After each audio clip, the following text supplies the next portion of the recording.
होता ही रहा। कुछ दिन के बाद जब पहली इलेक्शन वो लड़ रहे थे तो मुझे बोला गया कि सादिक भाई आपको इलेक्शन लड़ना है। मैं बोला भाई कौन से इलेक्शन? कह रहा कांग्रेस की टिकट मिल जाएगा। मैं बोला ठीक है भाई मिल जाएगा तो बात करो। तो उसके बाद रात को लगभग 11:30 बजे फोन किया कि सादिक भाई आप तैयार हो, इलेक्शन सामने है, अगर आपको लड़ना तो आप बताओ। मैं बोला मैं तो लड़ सकता हूँ, पैसे हैं? मैं बोला है। कितना है? तो जितनी लगेगा भाई इलेक्शन के लिए वो है पैसे, उसकी कोई दिक्कत नहीं। कह रहा ठीक है तुम रेडी रहो, 3-4 बजे तुमको मैसेज हो जाएगा। उसके बाद जो है लगभग 12:30 बजे कहा कि तुम रेडी हो जाओ, तुमको टिकट मिलेगा। हमने क्या किया कि जितने भी फोन वगैरह थे, सारे जितने दोस्त लोग थे, सबको मैंने बोल दिया कि भाई तुम लोग तैयार रहो, मैं आ रहा हूँ, टिकट मिल रहा है, मैं आ रहा हूँ कदवा इलेक्शन लड़ने के लिए।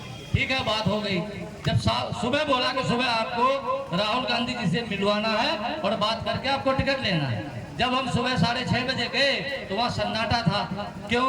कि जो जिसको जिसको टिकट मिला था वो खुश थे, जिसको जिसको नहीं मिला था वो लड़ रहे थे। लेकिन जीएनयू के पीछे शकील भाई के घर थे, उस घर में सारे लोग थे।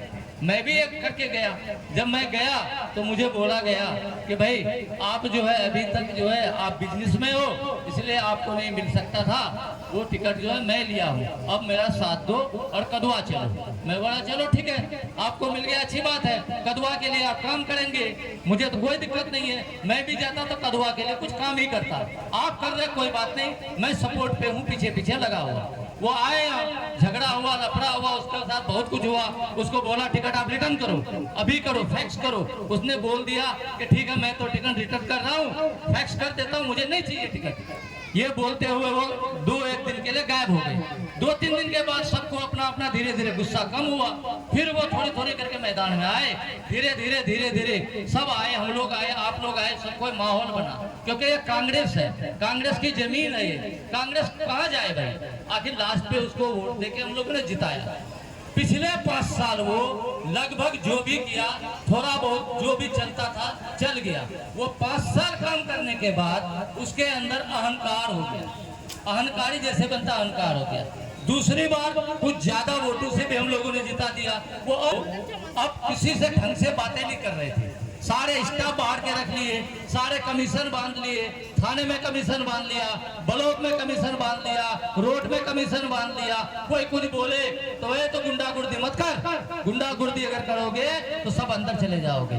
तो भाई काम तो वैसे ही होगा, क्योंकि ठेकेदार से पैसा खाया, ठेकेदार की भी सिफारिश वही कर रहे हैं। तब जाकर के ये पता चला। जब पता चला तो जब सारे लोग लगभग कांग्रेस के 90% लोग 6 महीने से इन लोग कहीं जाके 10-20-50 आदमी इकट्ठा होके कि भाई अब हम लोग ये बर्दाश्त नहीं करेंगे। क्यों? कि शकील साहब मनमानी कर रहे हैं, या तो हम लोग इसको वोट नहीं करेंगे या तो सारे स्टाफ बदल दें। जो अपने पास जो 4-5 स्टाफ ले रखा है ये रिश्वत के लिए, उगाही के लिए, इनको बदल दे। तो ये सोचते हुए मैं कदवा आया, क्योंकि मैं पीछे से बहुत साथ था, हर बात के ऊपर साथ था। तो अब अगर मैं बाद में अगर नहीं आता और उनके लिए वोट मांगने आता तो आप ही लोग हमको बोलते कि सादिक भाई किसके लिए वोट मांग रहे हो? पहले भी आपके नाम पे वोट दिया हूँ, क्योंकि सारे भाई बंधु, सारे ये चीजें हर घर में हमारे कोई ना कोई है। लेकिन मैं आया, जब आया तो वो यही सोच किया यार ये तो मजाक कर रहा। उसको समझ में आई कि ये मजाक कर रहा। उसको ये अंदाजा नहीं था कि हमारे हर घर में कोई न कोई